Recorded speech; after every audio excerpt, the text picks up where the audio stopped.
Anne, Söyle prenses. görücüler yarın saat kaçta gelecekler? Akşamüstü gibi gelirler herhalde. Elif, istersen makyajını ben yapayım. Yani sonuçta senin için özel bir gün, güzel görünmek istersin. Gerek yok.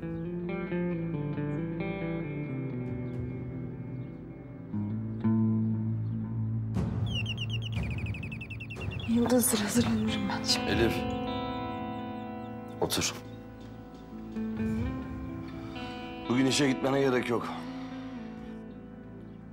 Ne demek gerek yok? Arayacaksın, işi bıraktığını söyleyeceksin.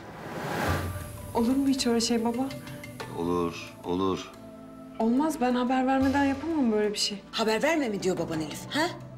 Telefon etti, haber ver diyor işte. Gülendam abla, ben yıllardır orada çalışıyorum. Öyle yerime birini bulmadan da çıkamam ben oradan. Ayrıca benim orada sözleşmem var. Cezai şartları var. Dünyanın parasını da ödemek zorunda kalırız. Dur. Cezai para mı var? Bak görüyor musun? Bunu bile düşünmüşler. Baba ben götüreyim mi ya Elif'i? Götürüp getiririm işte bu. Hem göz kulak olurum, bir saçmalık falan yapamaz yani. He, gördük geçen sefer. İşi bıraktığını söyleyeceksin. Onlar da en kısa sürede yerine birini bulacak. O zamana kadar da abin seni götürüp getirecek. Duydun mu? Duydum. Duydum baba.